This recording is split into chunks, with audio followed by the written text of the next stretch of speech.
something you like your girlfriend to do to your face. I'm gonna say sit on it.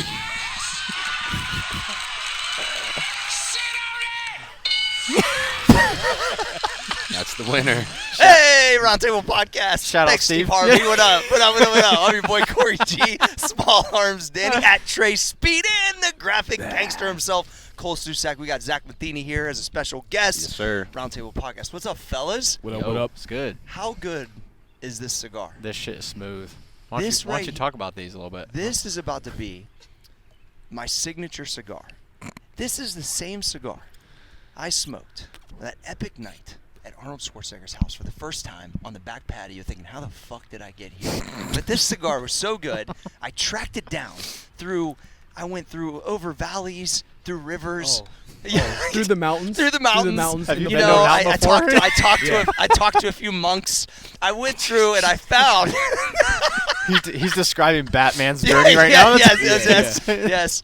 And I found this on the side of a hill, and I've cultivated it and brought it here to the Roundtable Podcast, and you will be able to take part in this cigar very soon. It is Dude. so fucking smooth. These Wet. cigars are. This is The the best perfect cigar of all This time. is the perfect Yes. cigar for victory. I'm going to Yes. call these the victory Yeah, cigars. we're not even going to be able to sell them in a box. You're only going to buy one at a time because this will be Yeah. for, moments. I mean, we're going to smoke them pretty often, but this fucking Got a lot of moments. Yeah, That's yeah, why. exactly, Zach. There you go. See, Zach, I knew why we invited you to come today. All right, so what's going on, Danny? How are you doing? I'm doing. The last podcast, your segment was great. By Oh the yeah. way. Yeah, we could bring it back maybe later. Maybe the second half or something like that. Yeah. Now that we for have sure. a guest Cool. here. Yeah. There was a lot of people who said, "Wow, Danny asked a question was very insightful. I think it was really good." So I think the people want the return of Danny asked a question. So I think it has to be an ongoing series. For and sure. It's Flex Yeah. Friday. So. Yeah, of course. So I think, Zach, you're here. You've been building a great business, personal training. There's a lot of people that listen to the show that are in the business or trying to build a business, and it's like they are the main question they always ask: where do I start? How do I start? I got this other job. I want to do fitness, because it's like almost like a fantasy world that you can lift weights and get paid, right? Yep. You've done it. I've done it. So it's like, what's the step one, or what did you, in your mind, what was step one besides getting fired, which I think was your step one? Yeah. But kind of backtrack us a little bit how you kind of entered, because I think that's a hard point for a lot of people. For sure. Well, I luckily, shouldn't say luckily, but I had this corporate job that was kind of supporting me, right? So I was operating from a point of view of that, hey, I'm going to pick up clients just to kind of train. Originally, the idea wasn't to be a full-time trainer. It was your hobby. Yeah, I fucking love training. I was making decent money at Cardinal Health with Treadway, and I was like, I'll make some extra bucks on the side just training That's clients. amazing, first off. Yeah, and Treadway lasted way longer than me, which is hilarious. But What was your job at Cardinal Health? So I worked in chargebacks. So basically, Wow, that sounds riveting. That sounds like Danny being an accountant. I'm a total fucking bro, guys. Zach at first, Matheny, but I'm in chargebacks. Yeah, Get the fuck but out of I'm here. in life insurance, so Yeah, I'm yeah. on that same wavelength. the numbers thing just clicked with me. So I was real good at working these like lines. So basically, it was just like discrepancies between like hospitals we had contracts with and shit. So anytime there's all these huge governmental contracts out there for any medical product you can think of, and they'd buy on this contract, but they'd say, hey, we actually we can afford it on this one. So I'd work these lines. So I actually lost Cardinal money. So I'd work each lines. I'd pay back these hospitals basically for boring as fuck, right? Got it, yeah. Probably a good job for the right person. And I always try to have that perspective. It just wasn't for me. I didn't operate that way. I mean, that's why I got kicked out. They literally packed my shit up and said, you need to leave right now. How long did you do that for? That's fucking About a year. Yeah, year. that was my first job out of college. Yep. Damn, yeah. Yeah, I was all through that time still training here. That was when I was up in Dublin. I was driving. Basically, this is how my day was Monday through Friday, because this is when I was coming to old school every day. Monday, drive down out to Pataskala. Then from Pataskala out to Dublin. Then Dublin, I'd go back down to the short north where the gym's at. So it was a lot of miles. Still, I got the same car, lucky. But basically, how it started, guys, is I got fired, and I was at a point where I had maybe built up like 4 or 5 clients. I was probably training like 15 hours a week, maybe 20 at most. And, I was like, what, this is my chance to make a jump, and I did. So, what I would recommend to someone, and, for me, I knew I wasn't at least the person to go out and try to figure out how to get these clients. So what I did is I went to this small studio space, just started learning from this guy and kind of how the one-on-one worked, right? I understood programming and training, all these things from Get Stack and Corey, because I'd been working out here for already 4 or 5 years. So I came in from a position of trying to just learn, and I never felt like Learn how to train Gen Pop. Yeah, too, exactly. Yeah, because we are just fucking freaks, and but Maniacs. what I learned though through that is that strength training can be applied to anyone, and it has a good carryover. But for me, guys, it was just trying to take that jump, and I got pushed out. But for me, it was just accepting that, hey, this is going to be what I'm going to try, and I just said, if I fail, I can go back to my finance degree, and rest is history. So for me, it was just getting in front of some of those people, and then from there I exploded. I've been down in the short north now for almost 6 years, and that's why Been that long? Yeah, that's why my clientele Holy base. shit. Yeah, my first client down there was when I was 20. So because that was when I was still Damn. in school. Yeah. In like the first 6 to 12 months, what would you say was like some of the challenges that you maybe didn't anticipate or something? Because you could be a good, good at programming and good lifter, but you can be a shitty fucking trainer, Sure, right? sure. Oh, I've seen that, fellas. Yeah. The thing I had to learn quick was, most people are coming to you for, general pop training. Everyone's got some issue, right? So for me, it was learning, all right, I knew how to get stronger, and nothing really changed, but it's like, how do we help someone with low back pain or hamstrings, whatever it be, right? It's figuring out that route and then getting them to go on the path of getting stronger, right? So sometimes you're having to take a step back. It's not like, all right, let's get under this bar right now. It's all right, progressions, things like this, how to RX something. So that was the biggest struggle for me, but being here with Corey, guy I was working under knew the business, right? At least knew how to train, in a small studio. So it was just being open to all that. But the thing that really propelled me forward is I worked every day. This dude, I started to realize this when I worked there. He, had been in the business for a little bit, didn't want to work on weekends, stuff like this. So I picked up every single client Saturday and Sunday he didn't want. And then what so happened? fucking smart. So what happened is the reports started to bill, and they're like, oh, this 21, 22-year-old is going to show up every day for me. And really, it's just building trust. So I just showed that I told myself I'm never going to say no to someone in the first 5 years.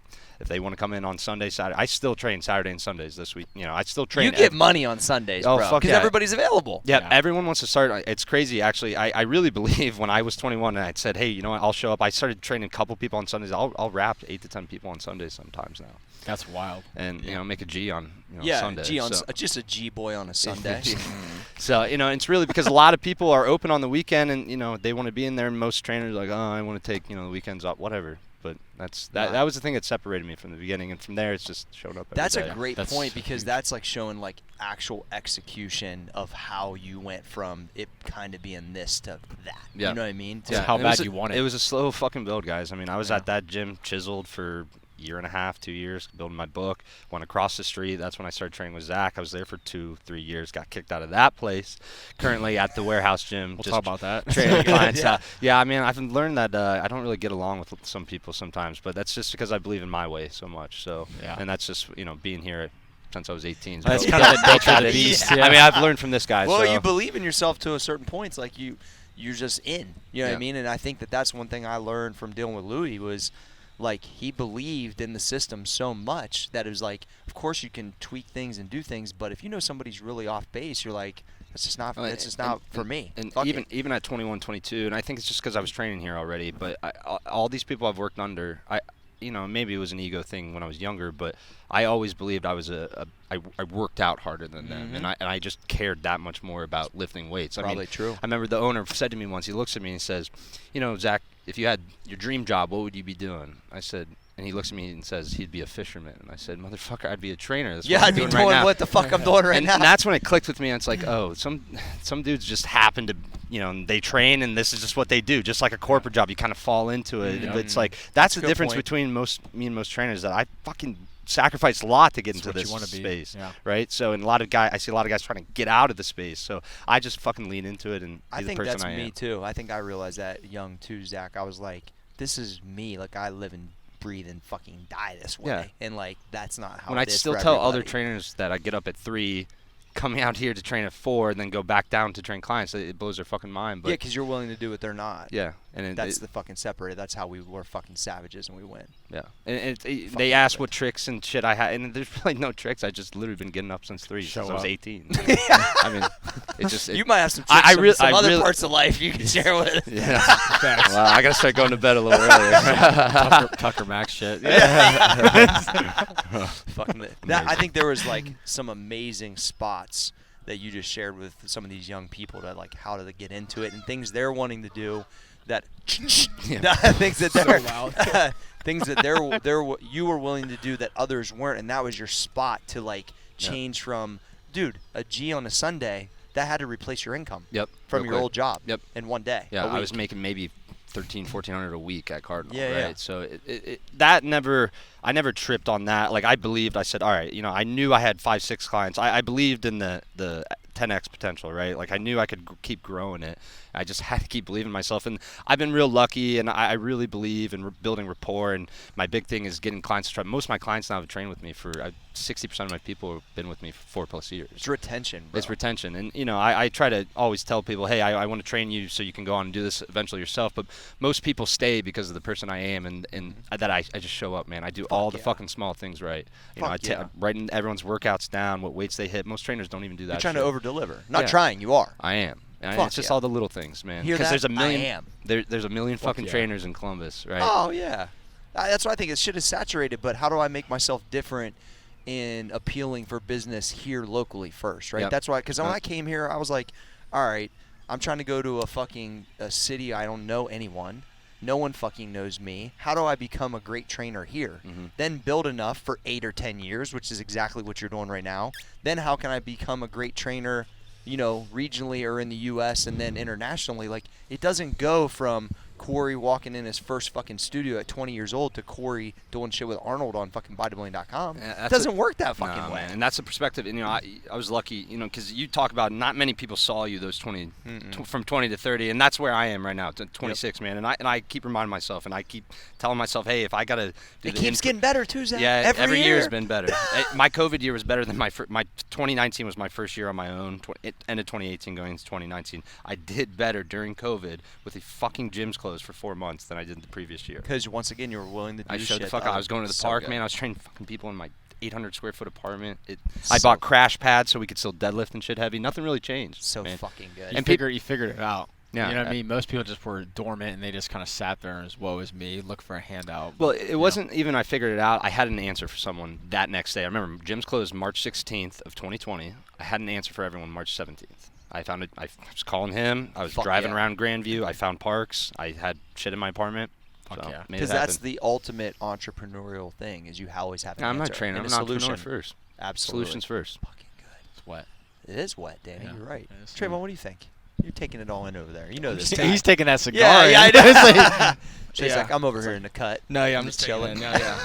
I mean, it's awesome. Well, yeah, and also, like, there's so many good spots for young entrepreneurs, because a lot of the shit that you were willing to do, some of these people are bypassing because they think they're, like, above it or something. I never really got that part, but I think also me having to build my business pre-social media give me a different perspective than with you guys a little 100%. bit. You know what I mean? Because when social media came out, I was like, shit, I've been getting ready for 10 years. Fucking put me in, coach. Like, I'm ready. You know what I mean? But that wasn't like that for you guys. You grew up in it. Yep. So the comparison, thinking somebody's ahead of you, like, I never really had all that. Yeah, So it's sure. kind of different for me. And I feel like probably a lot of young trainers, I get on Instagram and I see all these people, all these followers, and, who really knows what's happening behind the scenes and if they're really training people, right? But so Or if they're really making fucking money. Yeah, it doesn't mean shit, right? But No. I just always hang my hat on that, hey, I'm getting these 50 to 60 hour in-person training sessions. The way I see this is helping me build my, potential online business down the road. I'm putting actually in these hours. Who fucking knows all these Instagram trainers if they had actually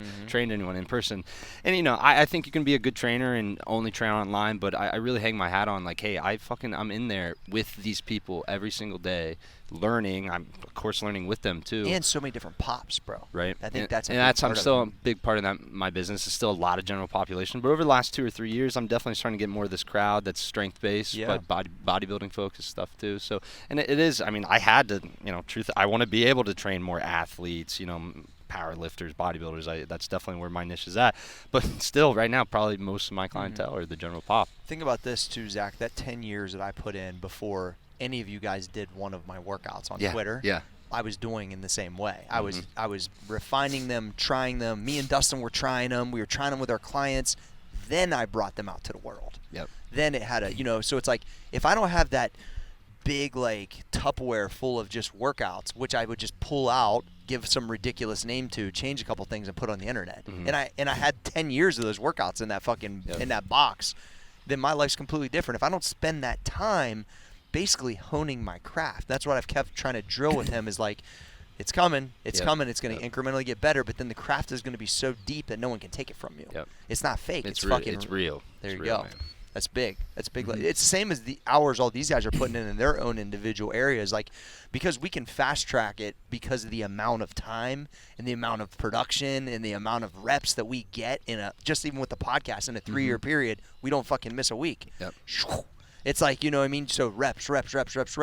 That's how you become great or even get a chance to be great. Yep. You know what I mean? You got to be willing to put that time in. Yeah, when all the gyms shut down, that's why I didn't sweat. Because I told myself, I said, hey, man, this is real. These I had a relationships. good year there, too. Our relationships with my clients are real. You know, I wasn't sweating too much. I just had to find a place to work out.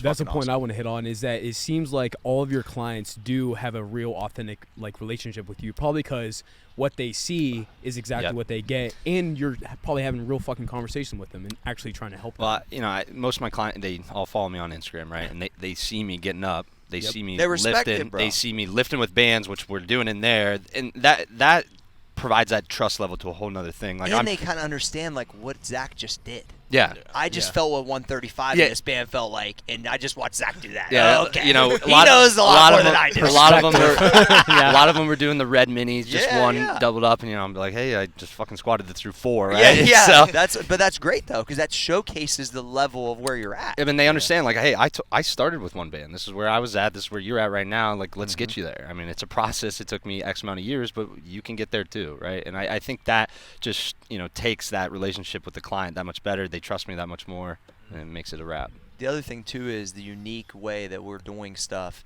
Like, they can't go down the street and get that Zach. They can only get it with Zach. Yep. And that right there is fucking I'm the awesome. guy downtown. You're the guy downtown that has these type of, like, that operates like this. And Dose is starting to see a little bit of that in Houston too, like, because he kind of takes some of the stuff that we're doing too, and it's like just even entering that a little bit in to Houston. He knows that other trainers aren't doing even drop sets with board presses or some of the band work. Like, even though he's mostly still circuit-based stuff, but it's like you can see how it's making a difference with him too. Yeah, that's been the separators. I understand programming. Yeah.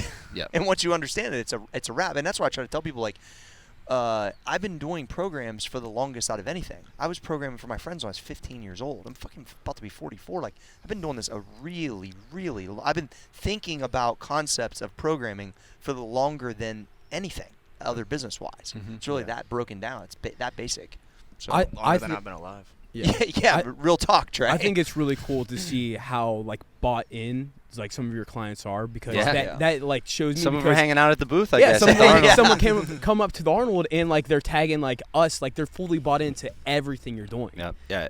That's what they get with me, the full package, right? So it's. I think that's just I'm me. They see, you know, I don't switch up. You know, everyone knows. So. How often in the gym do like they ask you how like the 400 pounds of band tension felt? Like, what'd you hit today? Yeah, I mean, it's usually after we so usually, because right now I'm taking a lot of guys through like back squat, through reds for the first time. I introduced a lot of the guys that are there. I've introduced like red bands on deadlift and stuff. Yeah. But it's the back squat that really gets people, right? And they're trying to conceptualize like, you did 4 each side. You had to break most motherfuckers. So, you know, I think it's, you know, once again, it's just showing that, hey, I'm doing this, and, you know, we're going to train you this way too. So, hell yeah. It's fucking so good. I love it. Talk about mentality under the bar, Zach.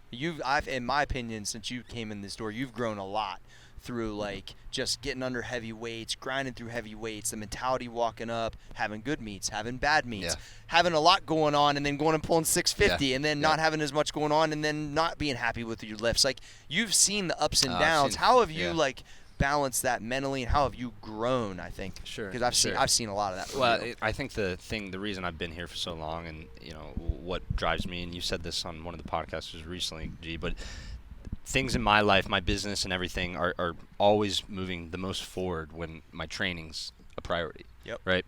And I equate that a little bit back to soccer when I played in college, and my grades were always better when I was in season. And I didn't really understand that when I was 18 and 19. Discipline. Right, but it was the discipline aspect of it, right? You know, in spring, we're kind of having a little more fun. You know, you don't have someone on your ass so much about getting up at certain times, right? But for me, I've been able to go through all the, you know, my last meet I bombed out, first meet I bombed out of, I've done, I don't know, more than 10 sanctioned meets now, probably closer to 15, At least, 15 in total. But, you know, for me, that was definitely one of the rougher days. I headed straight to the bar right after that. That's for sure. I love that. But I knew, I even knew in those moments, like, I knew I was going to compete again. I knew that, right? So I never sweat too much about, missing a lift or anything like that. It's when I don't want to be there, right? And I've had a couple of these moments, not too much, but I just really, really, even on my worst days, try to get back under the bar, right? And I'll step up to the bar, and I'm someone who can psych myself out pretty easily.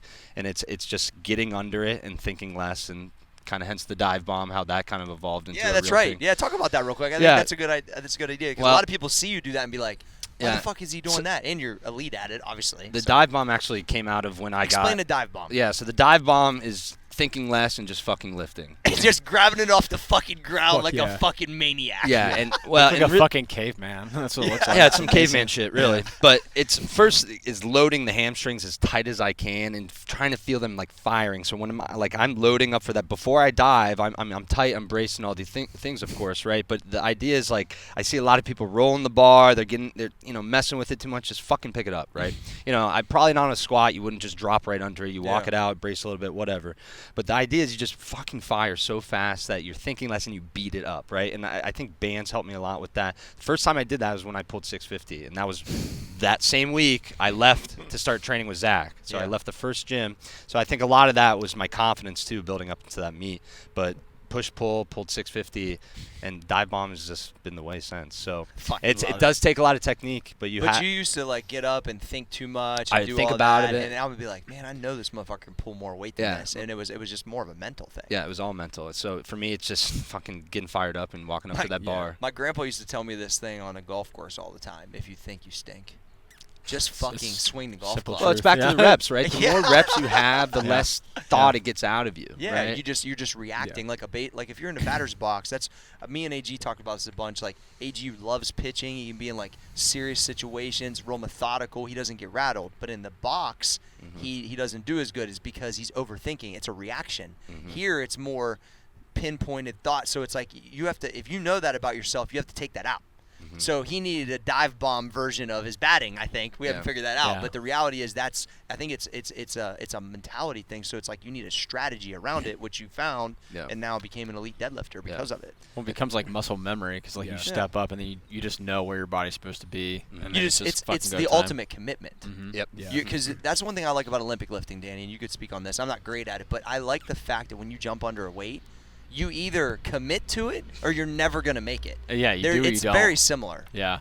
It's like, I remember when I cleaned 315 with you, when you were yelling at me or whatever. I mean, it's you get under a clean, it's like you either got it or you don't. If you don't, you're going to be fucked. Or you just puss out. So yeah, or you go. Is that what you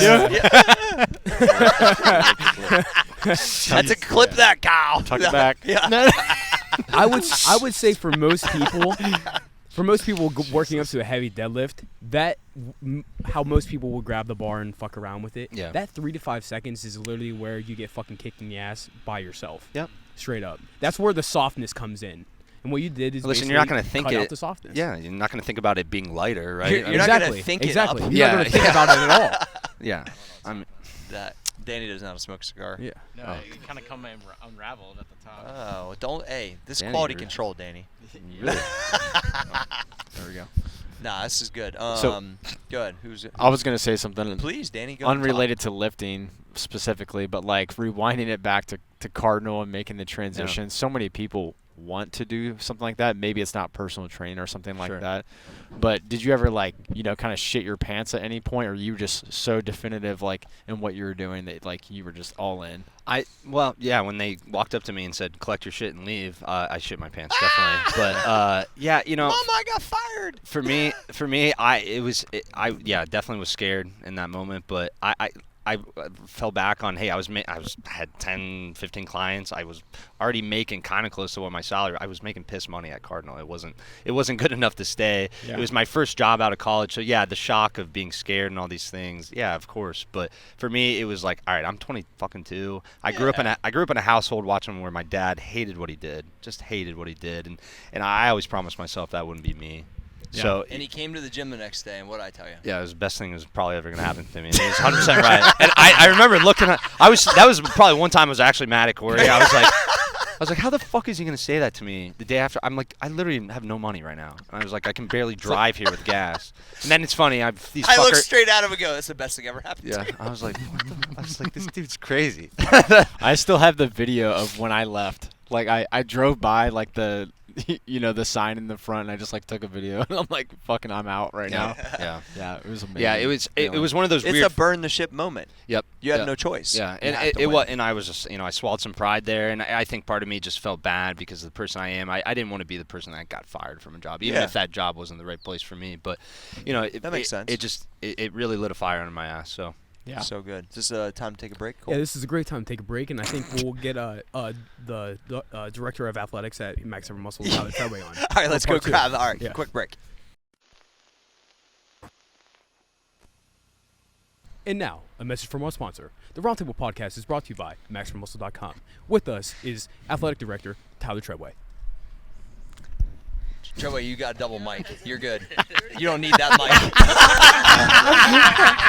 Yeah, did you get that? That's amazing. All right, go ahead, Tyler. You could have two. It's Yeah. cool. This product is so good, I needed 2 mics to tell you about it, right? No, it's good. All right, so we're bringing you Good recovery. Max Effort Muscle Amino Recovery Lemonade, now NSF certified. There is no difference in the original product and this product. They're the exact same. The only thing is we went the extra step to get the NSF seal of approval. What they do is they check and make sure every product that we say is in this label right here is actually what's in here. Then they test it for 400 ingredients to make sure you will not test positive on a drug test. Again, all our products are clean. There are some other places out there that are whack. They'll lie to you about what's in there. Everything that we say is in this label is actually in this product. Nothing will make you test positive. Athletes, coaches, you can take our product knowing full well that we put every resource we have into making sure your athletes are safe and being taken care of and getting the most out of their hard work.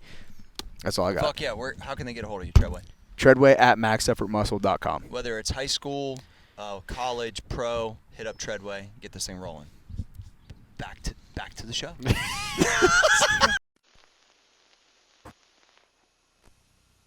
And we're back to the show.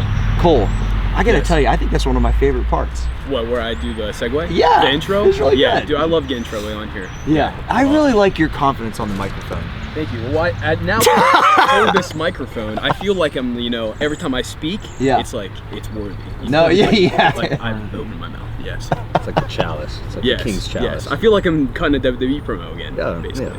We were talking about this the other day, me and Dustin, right, with Cole. Everything comes back to WWE for Cole. Everything comes back to rap music and 70s bodybuilding for me. Dustin said his was rap music and mob movies. What's it come back to for you, Danny? Arm training. Well, yeah. There's arm training in, I feel like movies, right? Because a lot of your references are like funny movies. Yeah, just like a worthless Because you kind talent of mine. You kind of got like a good 15-year-old slapdick Everything, humor. Very sarcastic. Everything does come back to a movie. For Right, me. right. Everything we talk about, Danny's like, you ever seen this? He'll say some quote. And then Okay, you had like the Most of the time, like I never get the reference because I never watched enough movies growing up. Sea Lover probably gets the He most. does. Yeah. Well, because he's like an untapped Dude, actor. He is fucking hilarious. He is He's fucking got hilarious. a deep archive too. But there was an era I don't know, 07, 11 or 12 of epic movies where Pineapple Express and shit came out. Yeah, I never saw that one either. Yeah, classic. Superbad? Have you seen Superbad? McLovin, come on, that's. There's this happens all the time, Zach. I'm gonna view. I'll have a viewing at your home for Superbad. There you go. Yeah, great.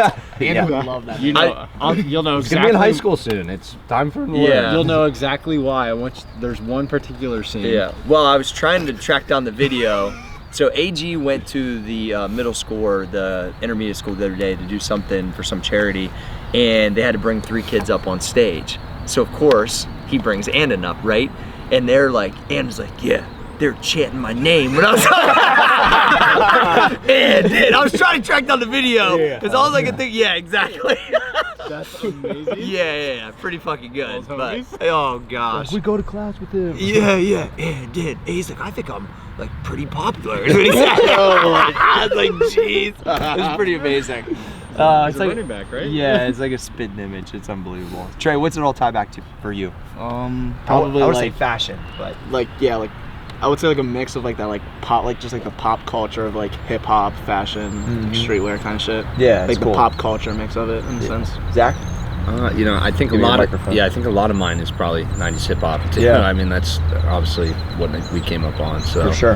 But yeah, a lot of it's just fucking lifting weights, really. I mean, The swag just is all. It's funny how those things early in our lives or points of our lives can kind of shape like where we run into life situations, and it goes to this, right? And that's how like when you get around somebody, you can kind of see like a little bit how they're molded. I mean, Cole's got so many fucking WWE references, but that's also where he draws inspiration for some of this stuff, which makes it so different. Seriously, you know what I mean? It comes back to it because the WWE is literally the ultimate mix of creativity, acting, and sports performance. Those guys are fucking insane athletes, and they can all spit fire on a mic. Yeah. Facts. Like it's really unbelievable. So I grew up watching that stuff. Like, did you ever think you'd be this comfortable doing them though? So I feel like that's something that you've transitioned to, like where it's all bets off. So Cole. just personally, like I grew up watching wrestling, but the wrestling's on Monday, like and Friday. So I never like went out and like. I was a very like introverted like kid. That's what I'm saying. Because I was like heavier weight, so I just watched this stuff. I'd take it all in, but I loved it. I'd go out on the trampoline and fucking wrestle. I had like a fucking stuffed like animal thing. Fuck yeah. And I'd fuck that thing up. I was doing every move possible. Well, we could really clip. For a second, I was like, We could really clip that one. did you ever? I was like, keep going, Cole. No. So the ring in the backyard is We're gonna actually learn a awesome lot. because one of the things I want to. Hopefully my kid enjoys wrestling. While I have a kid, I'm not gonna be able to go out on the weekends, so I'll just watch wrestling with them. Awesome little cool dog. But yes, I had a trampoline, and I always wanted a wrestling ring. So if my kid, if little Cole, Stone Cold Jr. wants it, I will put a wrestling ring in the backyard. That would be fucking awesome. It's really for him though. Yeah, It'd be awesome. It's gonna be like 2 a.m. He's like running through the ropes, going back and Well, forth. you could do like what I got. I got that trampoline in the ground. You just need to put ropes Yeah, around it, that's bro. what- You'd be gold. Yeah. Maybe we should cut some promos on that, Cole. You could do a fucking sick backflip too. No, that's what I'm saying. I like had skills on the trampoline because I would literally go out there for hours and like practice all the moves. Would you cut promos too, like to yourself? No, but I'd be like commentating how like someone does a move like, oh my gosh, I would be doing that. I would be doing that while I was wrestling. Yeah. I had a little Scooby-Doo like stuffed animal like pillow thing, and That you did not fuck. I'm just clearing up. I'm just clearing up. No. Yeah. If he's on the Sorry. trampoline, I'm gonna Sorry, run from Scoob. your garage with a metal chair. Yeah. No. I probably have like 300 plus little like WWE action figures, and then I had every single belt, every single toy belt you could buy at Walmart. It was lit. Not in the trash can. Yeah. So good. Yeah, everything kind of, I mean, But that's what makes it inspired me to unique, get though. Yeah. me yoked. Yeah. Yeah. And then once I started lifting weights and I started to like see like the the trap veins coming out, the bicep veins, I was like, oh yeah, it's game. Well, the funny thing is, when I didn't know any of that stuff, when I was kind of forcing you to do skits, but then I started to see it come out, No, yeah. and then I was like, oh, there's Finally. some. And now Oh with, yeah. like the podcast and everything, I really feel like it's just I'm waiting for the opportunity to where somehow Vince McMahon sees me as like, oh wow, you'd be a great combo with Pat McAfee. Oh That's yeah. exactly what I'm thinking about. I like how Pat just wears a gold chain and a black tank top, like every fucking day. I'd wear the Doesn't give a sunglasses fuck. every time. Yeah, you should. I mean, it's working for you. Thanks. I mean, you're getting a chance to act now too and be funny. Act. What do you mean? You mean Like when you're like a correspondent, Oh yeah, that's actually pretty fun. it is fun. Yeah. But it gets to tie back some of this like slapdick humor, you know what I Oh, mean? for sure. Which Yeah. is funny. Yeah. Zach also has training with Chet. Can you talk about that? Yep. So training with Chet is Oh, that's the picture I saw the other day. Yeah. training with Chet is I think maybe related to Cole in some way. I Yeah. mean, maybe Donnie. It's on the same vibes. Yeah, I mean, I think Donnie and Chet are probably friends in a past life. Yeah. So Chet's gonna start coming out, but Chet's problem is he's always chasing the pump. Oh yeah. Oh yes. So That's what you've been telling me. I heard that he's just a pump chaser 24/7. yeah, and sometimes a girl chaser 24/7. So Chet's got to be careful, right? So Chet comes out at night, or maybe on Fridays, Nice. when we're hitting arms. So Chet's gonna be coming out a little more though. So Correlation. Jeez. yeah, sometimes I'm gonna call Chet Zach. So if you guys get confused, I mean, just accept that it's probably the same person. So. Yeah. I mean, Yeah, I've heard a lot of great things about this Chet guy. I've heard he's like super inspiring. I really can't wait till we can somehow. Yeah, he's gonna be peaking all the time. Oh yeah, getting the pumps. Always. I'm sure he'd be great friends with Small Arms Danny. Yeah, I think he's trying to get in the club actually. There might be a spot for us there. Yeah, we have a few nomination spots. Yeah. I just have to bring this up though. Some of my clients they were like very, very intrigued in getting into the club. So I just want to let you know it is pretty prestigious. The Arms Army, Yeah, badge of honor. Yeah. It We is need to make prestigious. an actual fucking Arms Army. medal. You guys like need a medal. like a badge or a jacket or some shit. for or sure. A A jacket medal, with a no medal. sleeves. I don't know. ceremonial medal. Hey, listen. It's all about. We need one of those coins. Yeah. You know what I mean? you know. Yeah. It's your challenge coin. Yeah. Absolute shit show. Is there any other value we can offer? Well, no. Yes, there is. And Please. I think it's time to us to make another segue into Danny Ask a Question. But this time, I think it should be a group Danny Ask a Question. So Okay. Cole has a question for Zach. Okay, I like So, that. And we'll I start think with Danny. There's almost like this is like an Emmy-nominated segment at this point, Yeah. right? Is that what they give away for like good actors? Actors. I Guild. don't I know think the this could difference be between them all. this could be set up for an Actors Guild award. I think. Yeah, And Well, Danny, I was gonna kind of go more lifestyle with you because like Okay. you were smashing some Guinness yesterday, right? I was, and I had a fucking astronomical pump today. Yes. Obviously can it's because confirm of the that. Guinness, right? Yeah. Yeah. So through. this Let's is talk what- about your chugging ability though too. My That's what I chugging was getting ability at. is fucking next level. But this is. But here, yes, I'll talk about that. Then we'll go to your segment. So. That was my segment. Oh, okay. That was Ask Corey. We're supposed to ask Zach. Yeah, we're supposed to ask Zach. Come on. I was gonna go around though. Oh, okay. But no, it's cool. All right. That's All right, fine. yeah, no, all right. yeah. So, all right. So, listen. I went to the pub, which I frequent at. It's St. Patrick's Day, which to me is like a Guinness holiday. How can you not? I'm dedicated to Guinness. When did you start drinking Guinness? So, I'll tell you the story, Daniel. That's a great question. Actors Guild Award. Nice question, Danny. So, Actor skill. I was on campus at Ohio State, acting like an Ohio State student, but going to Columbus State and not even really going there either, but I was in that area. And yeah, I was so tired of drinking Natural Light and shitty beer because I was like, this sucks. I don't even know how people like this shit, right? My friend Chunk, is what they call him, brings me a fucking 6-pack of Sam Adams Winter Lager and goes, you ever tried dark beer before? I go, no, but it's gotta be better than this other fucking bullshit we're drinking. And I'm drinking Mickey's 40s most of the time, which is fucking epic. Yeah, I had a Mickey's 40 garden. It was so great. That was just like, I had so many Mickey's 40s piled up outside that in my garden, I called it, that my landlord called and made me fucking like throw it away. It was fucking amazing. You're in the other neighbor. yeah, it was amazing. So anyway, I drink one sip of winter lager and I'm like, this is fucking amazing. And so then I was like, what other beers are out there? And I can't even remember where I had my first one at, but it was because of that I started trying a bunch of different dark beers. And I drank Guinness the first time and I was like, this doesn't even taste like beer. This tastes like nectar of the fucking gods. I was like, this is like a fucking, yeah. I was like, this is like I'm drinking a fucking steak. This is like this is like, you know, a milkshake, a fucking protein shake. And then the next day I didn't feel as bad. And I was like, I drink Guinness from now on. Yeah. And then I got classy broad. Then I got super fucking, you know, into it. And then I was like, and I noticed other people thought it was like fucking weird because they were like scared of it. So I wanted to drink it even fucking more. Yeah. So then I wanted to make it look like Aquafina when I drank it. Aquafina.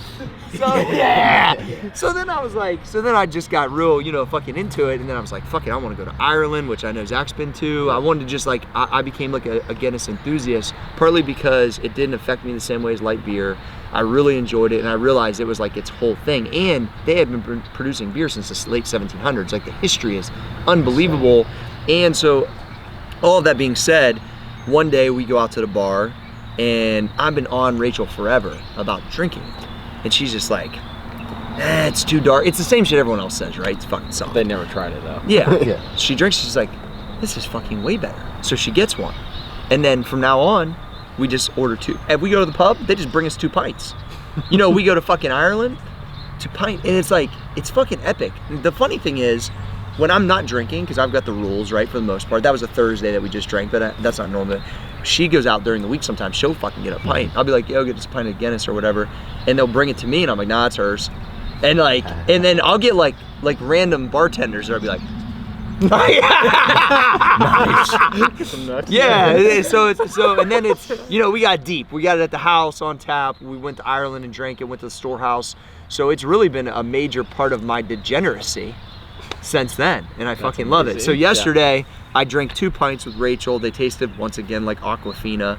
We got a lot of business stuff going on. Fucking, and then the girl that usually pours them, she's walking by with one, and she looks over. She goes, "You want this one?" For my third one, which that's usually kind of my limit, especially in like an hour. And she's like, "Well, there's a lot of people drinking Guinness today. It's not just you guys." I was like, "Yeah, go ahead and give that one to me too." All right. Yeah. So. Yeah, it was good. So yeah, I love fucking Guinness. Great question, Danny. Yeah. Good story. You got it. Yeah, it was a good story. Yeah. Didn't know, huh? Yeah. All right. Continue. Actors Guild Award. We'll go with Trey next. We're gonna save Zach for last. Trey, what are your qualms with arm training? My what? What's a fucking qualm? Definition, Your problems. please? Your problem. Oh, okay. What's your deal with arm training? Trey doesn't do arms very much. That's why I'm asking. Because they're weak as fuck. He's not obsessed with the arm pump. My legs are actually strong, so I like to train legs. I had this thought this morning, and not that you feel this way, Trey, but as we're going through this arm workout, and I'm like, okay, this is like a normal hard workout for most people, and this is our arm workout. I was like, I think most people just don't push their fucking arms enough. That's probably why. I agree with that. Yeah. They think if they do high reps, they're gonna get small. Yeah, some shit like that, right? And I mean, we're in here doing, drop sets. 45 rep sets. Yeah, 45 rep sets, right? So. Go to the Corey G blog. Zach doesn't look very small today. No. Just saying. How much you weigh today? How much did I weigh today? 188. Yeah. Back to the Trey's answer though. So do you not enjoy doing arms? I don't enjoy training upper body. Interesting. Yeah. He said this to me multiple times, so I thought like to train. Like I could literally squat 7 days a week. Yeah, you love it. And not do any upper body. But your upper body's pretty jacked still. Yeah, but I hate training it. That's interesting. All right, so here's the thing. Trey is sneaky jacked. Trey, what was the best bench you had? I benched 275 in high school. Yeah. At what weight? 150. Yeah. Jesus. That's legit. Yeah, Trey's fucking. I had it. So you talking shit back to the Trey? point, though, I was strong. I just don't enjoy it. I mean, Dustin paused 275 at 142, and that was like a big fucking bench for us back in the day. I missed it that day at 165. I made 250. 275 in high school was fucking good when you weigh 150 pounds. Yeah, that was a good bench. Yeah. Trey, how's your lunges going? Because I know you're back on it, right? They suck. Yeah. 800 meters right now sucks. You're in that where it's fucking hard right now. No, I'm past that, but just trying to push because I'm trying to consistently be under 20 minutes. Because that's basically if it's over 20 minutes, it's slow. Yeah. Well, yeah, I'm at 27, so yes, very slow. Slow and jacked. You're doing some weird patterns though too. Yeah. Well, and also sometimes I'm probably more than 800 because I'm faster than other days. Some days I might be right at it. So I might go back to weight. I was thinking about doing weighted again. I've been thinking about that too. Next week I might start 400 weighted. I'm thinking, but I don't know because I'm gonna do I have Jake's Fest still. So I mean that fest is fucking heavy. If you put all of it in, it's 40 pounds or some shit. That shit Which is changes. damn near a third of my body. So Trey, because it seems like most of us, we lunge because we want to get fucking jacked. You're already jacked, so what do you get out of lunging? What do I get out of lunging? I like lunging.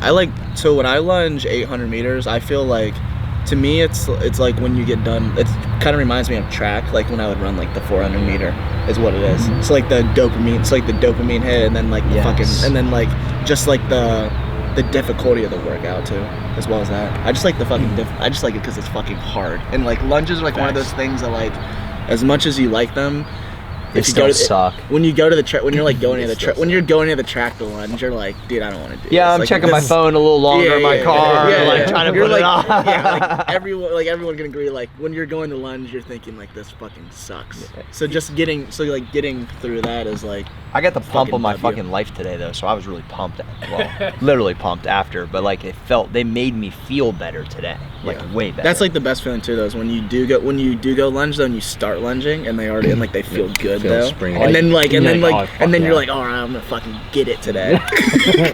Yeah, 'cause I was talking to Jake. You really have to treat it each day as an entirely new opportunity to face adversity, because I'm on today's day 77, and I keep telling Jake, I'm treating it as day one because it feels fucking different and hard every day. Yeah, no, you've done a really good job, Cole. I think the scale that you've you're in some new territory for you right now, I believe. For sure, just in life in general. Yeah. Facts. Facts. I tweeted out. I said 2020 is fucking all gas, no brakes. Every time I get on TikTok, I just see Cole. I ain't hit the brakes yet. Shrug TikTok is my favorite so far. Dude, the dog of TikTok, right here. You watching the dog of TikTok?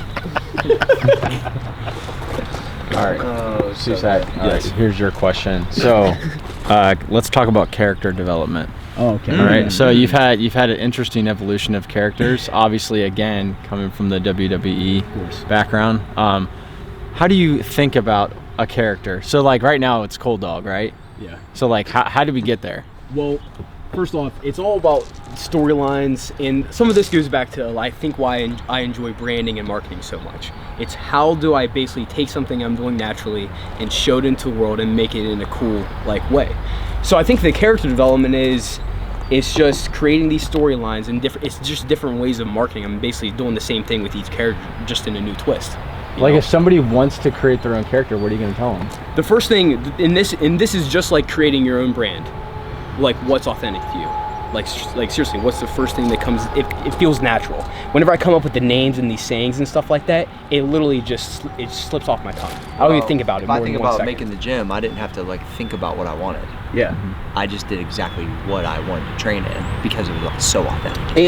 And I think that People know. Yeah, and because it's so authentic and it's so easy for you to talk about, like I can do it at any time. It's already in there, so I don't have to overthink about it, and it just leaves so many windows of opportunity to just expand, Yeah. All right. All right, Zachary, you ready? All right. I'll give it to you. Please. Not the Scooby-Doo pillow though. Yeah. I can't fucking get away from that. It's so good. God. No, I'm just thinking about the meat embodiment show in May. So obviously that's coming up pretty soon, right? So what are you doing differently now than maybe you were doing a month ago? Sure. Or, what are you thinking about? From a physical standpoint of view, definitely lunges have changed a lot. Programming, nothing's changed. That's the beautiful thing about all this, right? Because we already do it. That's fucking what we do. So yeah, lunges a lot. So and that's something I really have to lean into, the lunges. I struggle with every day. I saw Zach the other day, by the way. Yeah, I know. Yeah. I'm pretty sure he told everybody. Yeah. Danny just smoked me. Yeah. Oh yeah. I was watching you, Danny, a little bit because I'm like, man, I am just not pushing it enough. Did you realize it was him? Yeah. Yeah. Okay. I mean, I could tell. Yeah. So Linda's pushing Evelyn around the track. Oh, I'm fucking good. That's Linda, awesome. Yeah. Well, and I just could tell by his arm. So. Even from that far away. No, I just.